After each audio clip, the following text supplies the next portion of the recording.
Good morning, and welcome to this National Celebration of Small Business Week in Arizona. We are honored to have you here to join us for this armchair discussion of veteran entrepreneurship. I'd like to recognize the Adjutant General, Mick McGuire. He's here today, sitting next to Janice Washington, our SBC Director. Thank you, nice to have you here.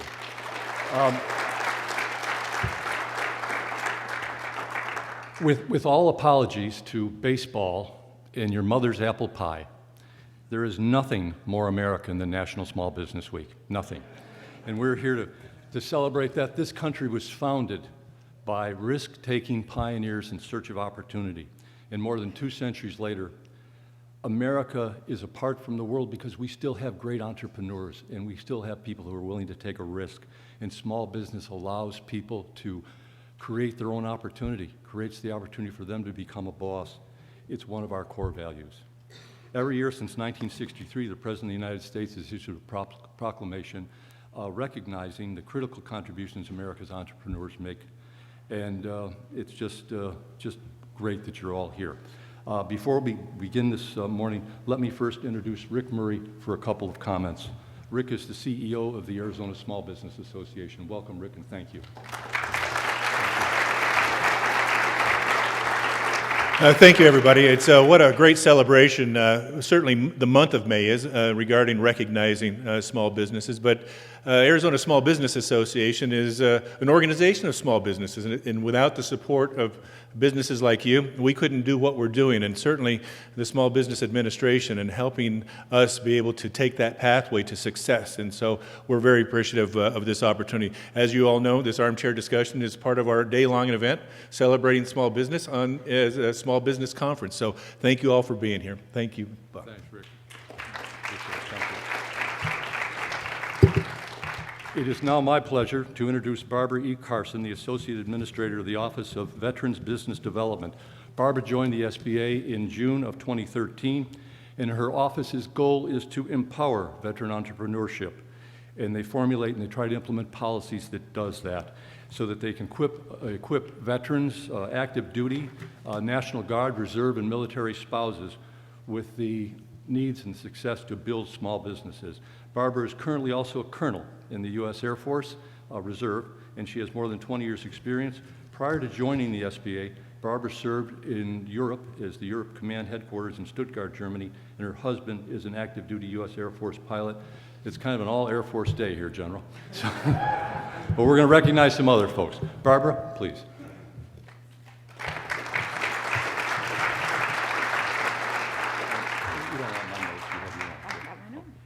Thank you, Bob. And good morning.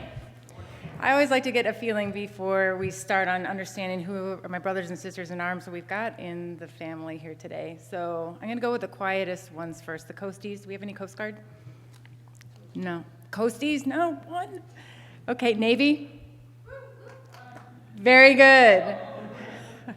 Air Force? And Army's going to give me the thing that can be a question or an answer no matter what it is. It's the word that saves it all. Army? Thank you. Quite predictable. And finally, U.S. Marine Corps? That's a powerful one. So we are here to celebrate veteran entrepreneurs. You're going to hear from a couple who have been very successful themselves today, and I'm very grateful for the opportunity to work for a leader who values veterans, and I'm going to introduce her now. Administrator of the SBA is Maria Contreras-Sweet, and on her very first day as our administrator in April of 2014, she spent time with a roundtable of veteran entrepreneurs. It's been a priority of hers ever since. And here in Arizona, you've got an incredible community, a diverse network of partners that make veterans want to come to this state and do business. So I'm pleased to introduce her this morning, SBA Administrator Maria Contreras-Sweet, and she will lead us in a discussion. In just a moment, I'm going to introduce the other business owners who will join us on the stage. Good morning.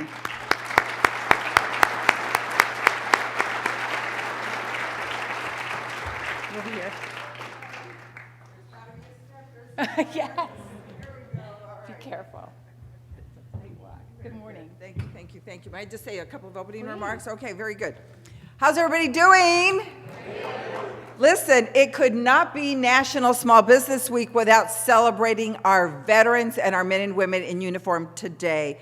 Thank you so much for allowing us to make this special event a part of our streaming that's taking place across the country as part of our Lifting Up Entrepreneurship for Dream Small Biz. That's the hashtag that we're using this week. So we're streaming your stories across the country. I started off in Washington, D.C., meeting and recognizing the 50 state winners. And then I went off to New York to celebrate our millennials. We were in Denver yesterday, lifting up women, ladies in the room. And today, our veterans. Thank you once again for being here. Tomorrow, we're going to be in San Francisco lifting up new Americans. And so it's been a fantastic week. My brother served in the services, and I can't tell you how much I recall with great, vivid memories about how it was to say goodbye and how rejoiceful we were when he returned home. So I honor all of you. And so when the president called me and asked me to serve on his cabinet to be the voice for small businesses across the country, the first thing that I did as soon as he and the vice president swore me into office was to report to the SBA and ask to meet with our veteran entrepreneurs. I will continue to do all that work. First, I want to share with you that we decided to change the paradigm of SBA to make it smart, bold, and accessible. And what that means is that we want to make sure that we're using every smart system, every process available to make our programs easier for you. I hope that you've seen evidence. When I arrived, we had just launched Boots to Business, and I asked and worked with Barb to launch what we call Reboot for those of you who are already out in civilian life. We also made sure that we locked into statute some of the fee structures that we had for you. You all know that we have zeroed out fees for loans under SBA under $350,000 and have half the fees of our normal conventional population on loans up to $5 million. I could go on and on about the partnership that we have with the Veterans Institute of Procurement, where we train people who are the caretakers of our wounded warriors, as well as the wounded warriors, to think about entrepreneurship. If you can't get a job, the beauty of America is that you can start your own. And you could see how enthusiastic I am about all of those programs. The BOLD is about helping you connect with the strategic allies around the world, and the accessible is to make certain that our programs are available to everybody, including women. So one of my first trips after taking office was to meet with our VWise first initial cohort in San Francisco, where women veterans also learn about how to start their own business. It's all been wonderful. It's been a wonderful ride. And now I'm pleased to report to you, because I know you know that metrics matter, I'm pleased to report to you that as a result of all of these efforts, that our veteran numbers are sky high, and overall, the SBA lending is at record levels. Our contracting is at record levels. You know, we have a congressional mandate of 23%. We got to 25.75% of contracting. Every percent represents billions of dollars going to veteran families. So I'm proud of the work, and with that, I want to shout out the entire SBA family across the country that has been doing this work each and every day, and our major shout out to Barb Carson, who heads up our Office of Veteran Affairs. Thanks, Barb. Thanks so much.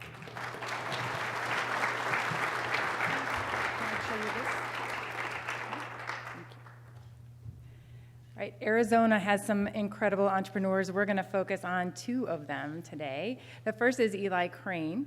He's a former Navy SEAL, and he is civilian today and as an incredibly successful entrepreneur. He and his wife, Jen, started Bottle Breacher, which if you've watched ABC Shark Tank, you've seen them succeed there. And that was just a year and a half after he and Jen had started their business in their garage. He was doing that. What you're going to find so interesting and inspiring is that Eli, like many veterans who go into business, continue to serve. They are bringing economic opportunity to communities, they're hiring other veterans, and they continue to do good and serve in different ways, not in uniform. So I welcome you to the stage, Eli, to join us. Thank you.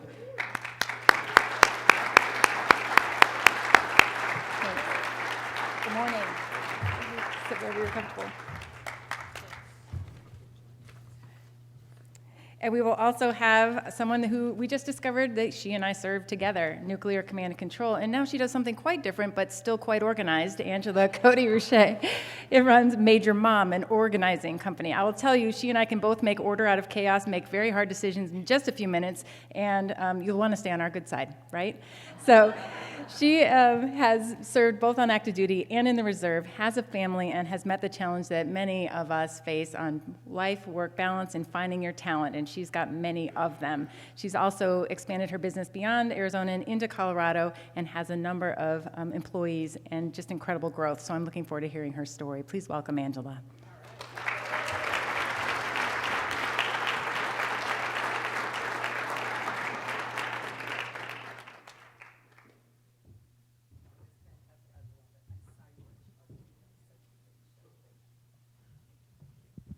All right, let's get this going. This is so fun. I mentioned that we were in Washington, D.C. on Monday, and we had the opportunity to have Mark Cuban, one of the Anchor Shark Tank stars, actually be with us to present the awards. And so we recalled your appearances and what you all did. So again, congratulations on the appearance on Shark Tank. Let me just say that I mentioned that I went to visit a small business as soon as I took office, of a wonderful veteran named Shad. And he said to me that he didn't know about entrepreneurship, and he was so grateful that SBA was there for him to help him draw out his skill set and to be able to deploy it into this very interesting CrossFit gym where I tried to do some things and was not too successful, I must say.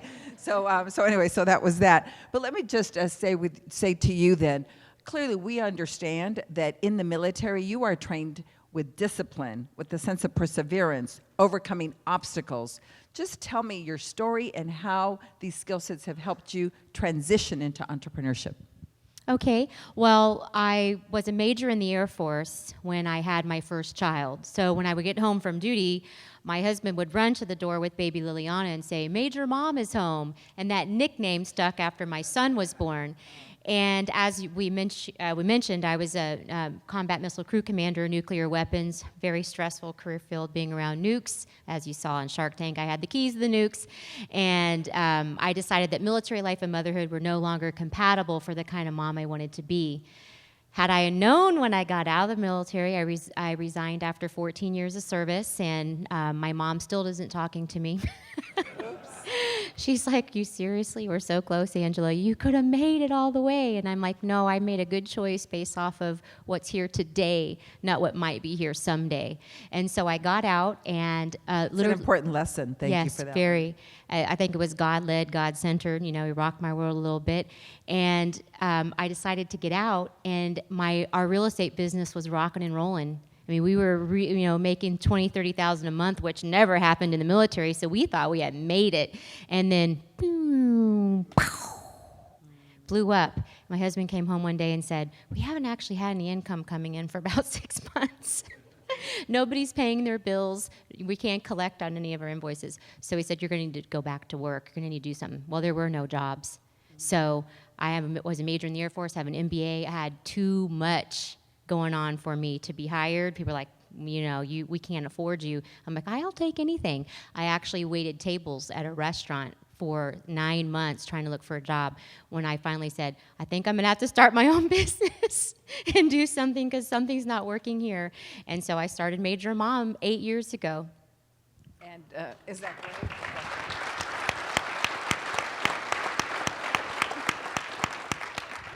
Just a follow-up question quickly here. Just tell me what it was. Where was the turning point where you knew this was going to work for you?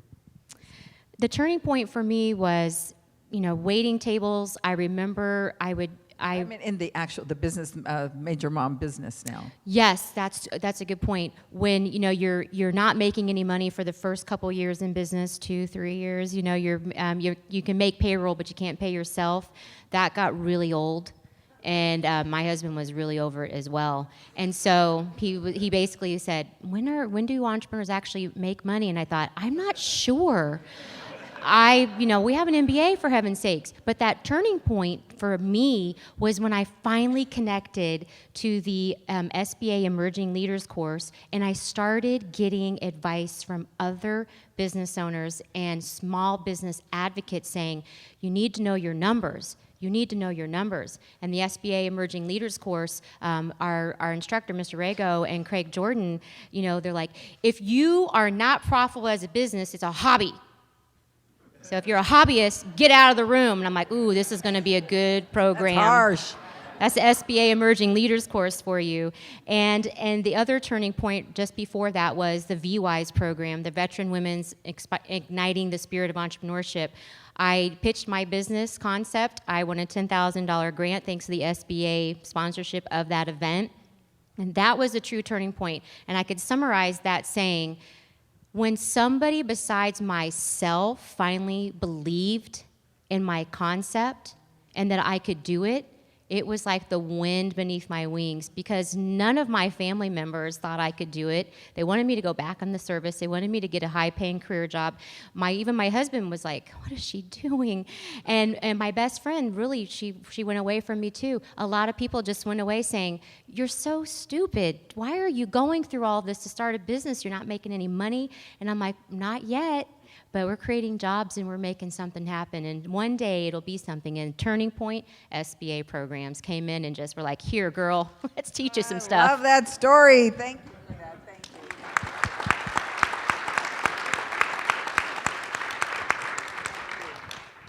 On a serious note, Eli, we know that you have some comrades and the power of the team and the group and leaving no person behind. I know that you've just undergone a difficult experience. Did you want to share the lessons that you learned about teamwork and how that applies to entrepreneurship, and include a little bit of your story in that? That's a complex question, I know. Right. Is this on? Can you guys hear me in the back? All right. Do we have any veterans in here? All right. Awesome. All right. So my story, real quick. I started in the Navy. I joined the week after 9/11. I wanted to serve my country. Like I'm sure many people in the room, that was a catalyst for a lot of us and really stuck with us. Wanted to become a Navy SEAL, really wanted to test myself and find out what I was made of. Unfortunately for me, I didn't make it on my first attempt. I had to go out to a ship for 2.5 years. Then thankfully I got the opportunity to come back through and go through training again. And that's been one of the biggest themes in my life and also my success in my entrepreneur career is resiliency and just not letting failure get me down. But spent the last 9 years in the SEAL teams, and I did my last deployment to Fallujah, Iraq in 2010. I don't know if you guys have heard about the SEAL that was killed this week in Iraq. During that deployment, Chuck Keating was my new guy, so I was with him for those 2 years, and I knew during that deployment that this was going to be the last deployment that I went on. I had a little girl at home, a 2-year-old. She really didn't know who I was because I was gone all the time, and I was like, I'm just not going to do this anymore. I love doing what I'm doing. I'm very proud of what I've accomplished, but I want to make sure that this little girl knows who I am and grows up knowing her dad. So now we have 2 children, and as I made that decision in 2010 to get out of the military, I re-enlisted. I gave myself 4 years to figure it out, and I'm really glad that I did. The first business that I was a partner in, it never materialized into really anything. I actually gave my equity back to that company because, as Mark Cuban says, follow the green, not the dream. And I think that's one of the most important things as entrepreneurs that we have to understand. You can think something's cool all day long and something's great and fantastic, but you have to have a drop dead point. And if it's not making money after a certain point, you've got to know to cut your losses. And sometimes that's different for each and every one of us, depending on our situation. But I knew after about 4 years of that one that I was going to need to do something else. So in 2009, my little brother he was a pilot in the Marine Corps. He brought me back a 50 cal beer bottle opener from the Philippines, and I thought it was one of the coolest things I'd ever seen. All my buddies that would come over to have beers with me at my place, they were always like, Eli, where can I buy one of these things? This thing is awesome. And I was like, I don't know, man. Unless you go to the Philippines, I'm really not sure. So anyway, that went on for a couple years, and then one night I was driving home from Los Angeles, and I had an epiphany. I was like, you know what? What if I took that thing and I painted it black? I was at SEAL Team 3 at the time, and we put our Punisher logo on it and just made it awesome. And I took it to work with me. All my buddies loved it. They were like, hey, I want you to make me 5 of these. Make me 10 of them for Christmas. And that's kind of when the light bulb went off for me. I was like, you know what? If these guys are willing to buy these are guys that get given everything. Sunglasses, shoes, jackets. Everybody wants Navy SEALs wearing their stuff. So I knew when these guys were willing to buy them, I could sell these to anybody. I just had to figure out how to market it to them. So we started a business. I asked my wife, Jen, who had been successful in business. She actually went to the University of Arizona and attended the Eller Business School. And she graduated. Shout out for Arizona. Yeah. I know maybe have some ASU fans in the house, but we still love you. But anyway, so I went to my wife and I was like, hey, babe, do you think you can help me sell this? And she's like, let me take a look, and I'll get back to you. So she was like, yeah, I think we're going to sell this on Etsy. And I'm like, Etsy? What is Etsy? I was like, I've never even heard of Etsy. Why don't we do Amazon or eBay? And she's like, no, you just trust me. We're going to open you up an Etsy store. So we opened up an Etsy store, and honestly, my goal was to make $500 a month supplemental income for like a date night or whatever. And I was pretty excited because January... He's with his wife, of course. Right. January 2013, we got $375 profit. I was like, yes, we're almost there. And it was pretty cool because it started growing rapidly, and I was making every single bottle breacher with a Dremel tool, spray paint, hand polish, and stickers. And when I look back at the first generation bottle breachers and the first one I made in my garage with that Dremel tool, they look like crap. They really do. And that's okay, everybody that's ever manufactured a product can tell you from conception, prototypes, first production runs, that's kind of how it goes. But within 6 months, we were doing $7,500 out of that one-car garage in San Diego. And it was really cool because we were watching an episode of the Shark Tank, my wife and I, and we saw Kevin O'Leary ripping apart an entrepreneur for having no brand recognition on his product. And I was like, you know what, babe, we don't have any brand recognition on our product. As soon as it leaves the package, nobody knows it from any of the other competitors. And so my research led me to laser engraving. So that's when I learned one of the most valuable lessons in business about reinvesting profit into your business and how that can positively affect your business. So what I did was we had about $30,000 in the bank at the time. It was our nest egg. We were starting our savings accounts. And I could have bought a laser engraver with that money, but I said, you know what, I'm not going to risk my family's nest egg on an unknown. So what I did was I had a beautiful 2004 Big Dog K9 chopper. This thing was just a head turner. Anywhere I went, people were like, wow, that's the coolest bike I've ever seen. And it was kind of like my therapy. I bought it after my 3rd deployment, and I said, I'm going to sell that bike, and I'm gonna trade it in for a laser engraver. And that's another huge lesson that I totally recommend to any startup entrepreneurs. If you have a liability or something that is costing you money and you can trade it in for an asset, do it, or something that's making you money. That's what a lot of people struggle with, those things. And that's when you find out who really wants to be successful. Are you willing to part with something that's really important to you, or are you just a bunch of talk? And so I sold that motorcycle, I bought my laser engraver, and in a month and a half, we went from doing $7,500 a month to $22,000 a month, right? All right. And it wasn't because I was so brilliant and realized that we needed brand recognition, for the record. It was because that gave us the capability to personalize the bottle breachers and get into the wedding market or the groomsmen gifts. Now, as a Navy SEAL, I never thought I'd see the day where I was in the wedding business, but here I was in the wedding business. So we just kept, following that recipe over and over and over again, and within a year, we were doing $80,000 a month out of that one-car garage, and that's when I went and pitched to the Sharks or at the open casting call. Within 4 months, we were on the Shark Tank, And then the business kind of blew up from there. And the cool, that's great. It's fantastic. You go on the Shark Tank. Everybody that goes on the Shark Tank sees, a huge spike in sales. We did over $1 million in the first week. But the bad thing about that is, okay, we used to make 130 of these on a good day. Now, how do we make 1,500 of these on a day?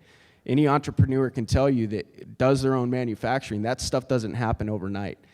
So a lot of entrepreneurs, if they scale quickly, find how quickly it can be to scale quickly. And sometimes entrepreneurs and businesses drown in their own success.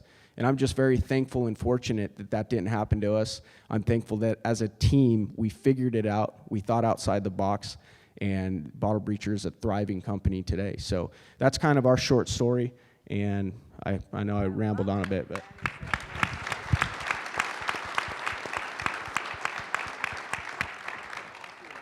If I may now impose upon you, obviously we are proud of the services that we have, our programs, but was there something along the way that you felt, gee, like sometimes you want government out of your way and sometimes you think there is something that we can do?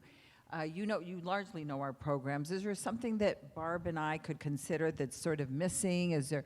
We launched a program, for example, called Startup in a Day. It has nothing to do with the federal government, but we heard from so many entrepreneurs that they had a hard time getting licensed, permitted at the locality, their local municipality. And so we've started this program, Startup in a Day, where we incent mayors across the country with the National League of Cities to come up with online solutions to help people get the permitting that they need.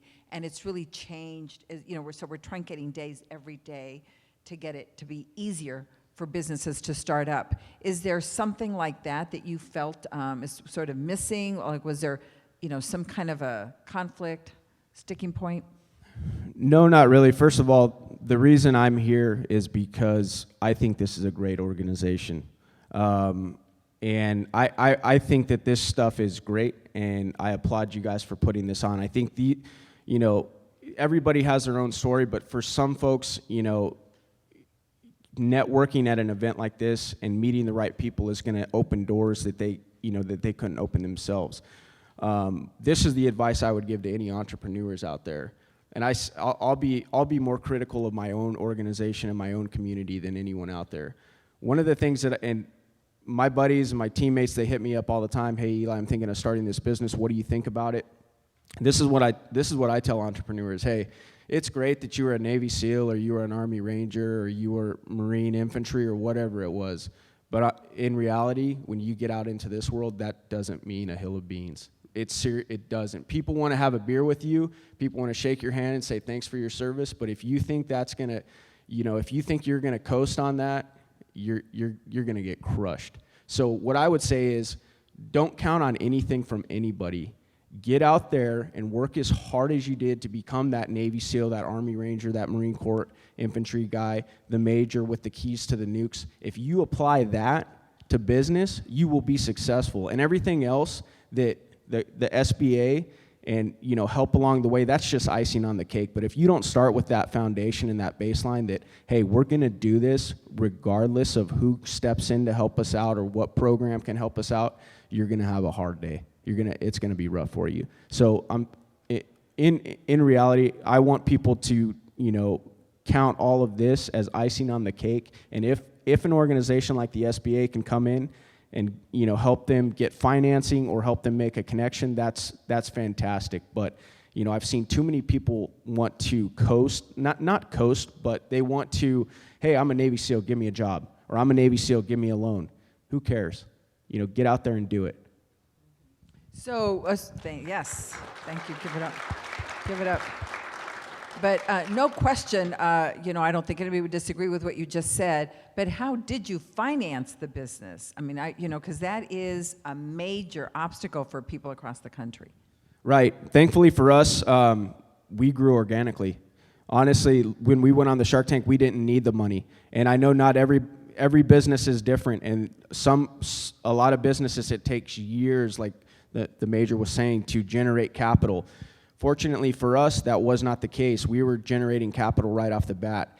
And I'll tell you right now that I think a lot of that comes down to the decisions made and just how you run your company and how you make decisions. For instance, you know, since the Shark Tank, we've done over $8 million in sales. My desk in my office, it's still my old kitchen table, all right? You know, and it's like, you know, you've got to make decisions on, okay, how am I going to spend this capital? How are we going to grow? And, you know, for us, we always wanted to grow organically. And I recommend that to most businesses if they can, to grow organically and only grow at the rate, you know, that they can. I don't encourage people taking on too much debt. You know, I know some folks have to take out loans and whatnot, and if that's how you have to do it, that's fine. Or if you have to take on investors, that's another way too. But if you can keep control of your company, and if you can, you know, make sure that your cash assets outweigh, you know, the debt on your balance sheet, that's the way I'm going to do it every single time. So. Thank you, thank you. Let me just say that for so many, capital is not all equal, right? There is debt capital. You can go to a bank to get a loan, which we guarantee. As I mentioned, we guarantee loans for veterans. You can go to a private equity firm and you can give up some of your ownership, which is what you do on Shark Tank, is you give up a part of ownership of your company and you might get seed capital or you know, private equity, but all of those means you give up a piece of your ownership. And then, of course, now we have peer-to-peer crowdfunding that's taking place online. So all of those are really critical strategies, but you got to know which one fits you. And when you take that capital, you have to make sure that the partner that's coming on board, if it's equity, is somebody that really adds value to you. You don't want to just have somebody become an owner of your company that's adding no value. In fact, sometimes sucking the energy out of your, right? And so you've got to be careful. Now, one of the things that we find across the country is that women are challenged in that regard. I've just gone to Silicon Valley and to Wall Street asking why it is, Major, that right now we have 65% of all VC capital coming from 3 states and going to 25 zip codes, and only 4% of that is going to women. What advice do you have to women who are seeking capital? Because clearly you've started a business, you just mentioned you were not profitable. I don't know if you took out loans, if you were using your mattress, you know, savings. Could you speak to your views about the way in which you deploy capital?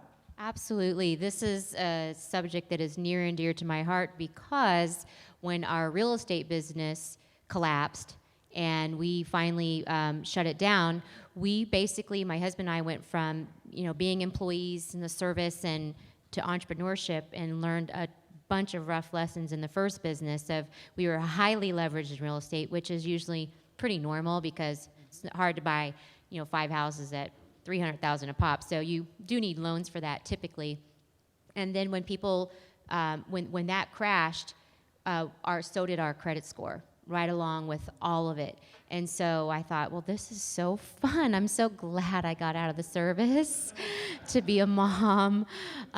This is great. We have no income, and now we're in big trouble. And so capital, to me, started becoming something that was evil in my mind, you know, debt, and it was evil, and I went far away from it and bootstrapped Major Mom for 7 years of hardcore selling, networking, 14-hour days, organizing, you know, not seeing my kids as much, and I thought, what in the world's happened here? I've just went to not seeing my kids as much in the service to now I'm an entrepreneur. So finding that balance with capital is what started happening to me, which is why I started doing grant competitions, business pitch competitions. The tough part for women, I think, to answer your question and getting capital is that many women create service businesses, not as many tech and product. You know, Bottle Breacher is a great, you can scale so much easier product. A service company, had I known how hard it was to scale a service company, which is why I went on Shark Tank, because we're franchising now, and that's how that was going to be my scaling model. Duplicate and replicate myself military style in geographically separated units and have franchisees that reported to me, and then we just, you know, became an army of organizers. But what I noticed when I was in business pitch competitions against all women, because when I pitched against men, I never won. I never won one of them. I was one of the only women in the room, or, you know, the VCs were there and they weren't interested in a woman-owned service company. But when I would pitch against women, I would say, oh, I know how I can help you with that pitch, or you're not communicating the numbers. You know, there's some things missing there. And so I could encourage them to go for grant competitions, and then once they they were proving their model, I would say, now get a small SBA loan to hire some help. Because at some point, if you don't have the revenues to get yourself out of the office and doing other things, you're going to get stuck there if you can't outsource your bookkeeping, outsource your accounting, and outsource. And if you have a good plan in place, then you can get the capital from these VCs. But most of my women entrepreneurs did not have a hardcore business plan. I mean, with the numbers nailed down. And so that's where I said, you got to have the numbers nailed down. Otherwise, you're not going to get VC money, bank loan, anything. There's Vet to CEO. There's so many veteran programs that help us get the business plan done. The SBA, the SBDC. Dorothy Walden right now is my SBDC counselor. And the thing that I love about them is you go in there and they're like, here's how we're going to do it. And they don't say, well, what do you think you should be doing? No, here's what you need to do. Here's why you need to do it, and you're going to do it. And so I think more women could reach out to others and have them help you, because I think sometimes we try to do it all ourselves as women. We can be a mom, I can bring home the bacon, fry it up in a pan, that 70s. Never let you forget you're a man, 'cause I'm a woman. What was the commercial for? I don't know. It was some kind of perfume in the 70s, but anyway. Our ratings just went up, folks. That's the crap I grew up with, to tell you the truth. I mean, that's the stuff in the 70s, look all corporate and get your little suit on and bring home the bacon and be the mom and then do everything perfectly. And never once did one commercial ever teach me as a little girl, surround yourself with resources, mentors, guy or gal. Get yourself surrounded by people who are 5 to 10 years ahead of you versus hanging out with a bunch of girlfriends in the service that don't know anything about starting a business, right? So it's like we just sit around, talk about it, drinking beers. But really, women, if we got serious, got our plan together, and knew our numbers inside and out, I think we'd be more respected, we'd get more loans, and the confidence it takes to pitch your business to a room full of men. Right. I'm sorry, ladies, but it is not easy to pitch to all men. I don't care what you say. I was a major in the Air Force. I have done it many times, and I hate it each time. That's very good. Thank you. Thank you. Applause for that. Thank you. All right. Unfortunately, my time is up, and I want to give them a little bit of time. So would you just do a real quick rapid round, just a super quick, and just say to me, entrepreneurs, one of the things, I started 3 different businesses. The last one I started was a community bank. So I call myself a businesswoman whose small business serves small businesses every day. And I can tell you that it's really hard for me to turn it off. I am thinking about that business all around. And talk about my family. I mean, they just say, mom's checked out. Tell me how you turn it off. Like in a word, what is your turn-off measure? Because you got to get some rest. How do you think about turning it off so that you can just refresh? Well, that's one of the biggest things that small business owners deal with, because when you start a small business, you're wearing 15 hats. You're trying to do the marketing, the manufacturing, the bookkeeping, and so on and so forth. And a lot of times you find that there's not enough hours in the day. For me, the way I looked at it when we were starting out is I looked at it just like when I was going through training as a SEAL. I knew that it was just going to be a phase of my life. And so I was prepared to sacrifice my time, my body, my stress levels. And so, for the first year and a half that we started this bottle breach, it was very difficult. I was an instructor in the Navy. I would, go teach SEALs what we were doing, and then I would come home. I would have dinner with my wife and my kids. I would help Jen give baths, and then we would put them to bed. And as soon as that, it was like boom, bell, everybody, all hands on deck, and we would probably work till 2 or 3 every morning. We did that for like a year and a half, and I started having to take ulcer medication because I was stressed out. And I was like, because for me, not too many people voluntarily change careers at 35 years old. And so for me, it was like, I'm not going to let my family down. There's no way that my wife and my kids are going to suffer. I'm going to figure this out. And so we worked like crazy people. And it's, for me, we've gotten to a point where we're able to shut it down now, and we're able to take a vacation, or we're able to come home and not have to work every single night. But we had to get over that hurdle before we were able to really even think like that. You know, I have to tell you that on Monday, I asked Mark Cuban the question. I said, how do you wind down? And he said, you know, he always thought that putting something really good together with something else that was really good would make the two together really great. And so he says that he gets together with his kids and then puts ice cream and then all sorts of like jelly beans and things.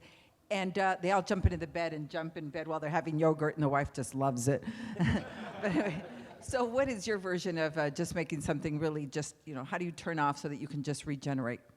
I think that for me, being really organized and having good time management is what's helped me as an entrepreneur and a mom and a wife, and blocking my schedule. So sometimes my business partner will call me and she'll say, well, I notice you have your schedule blocked Monday through Friday every day from 3 to 6, and then you have 6 to 8 in the morning. You know, what are those blocks? I'm like, that's my kid time. That's nice. That's when I try not Beautiful. to answer the phone, to try not to do that. And you know, people try to schedule me for things, Right. and of course I do interfere with that time as needed, but in general, I time block it so that I know that's my time they need me, because they'll be gone too soon. That's and right. I regret the day if at my funeral they're like, well, Mom never had time for me, but thank God she built a business. And I do not want that to be the conversation. Thank you. I Ladies hear and it all the gentlemen, please time. give it up for these two fabulous servicemen and women. Thank you so much. Phenomenal stories. Thank you so much. Thank you. Thank you so much. We're so proud of you. Thank you so much. Thank you. Thank you for your service once again. Really incredible. And I'm also grateful for Administrator Contreras-Sweet. Thank you for your leadership and spending time with us today. Thank you. Thanks. And I'm going to turn it over to Rick Murray and Arizona Small Business Association for making this day possible. I'm very grateful for that, a key event in our National Small Business Week this week. And he's going to share the next steps for you on what's going to happen today. What a great session. Way to start off the day. I'm telling you, I got great information out of that. So from here, we're going to go over to lunch. It's right next door. You'll see on the back of your ticket your table number. So take a look at that. If you haven't got a lunch ticket, we've got probably just a few seats, not that many left, but you would have to go down the hall to the registration desk if you haven't got a lunch ticket. But we'll be starting here literally in about 5 minutes next door. So thank you very much. We'll see you next door.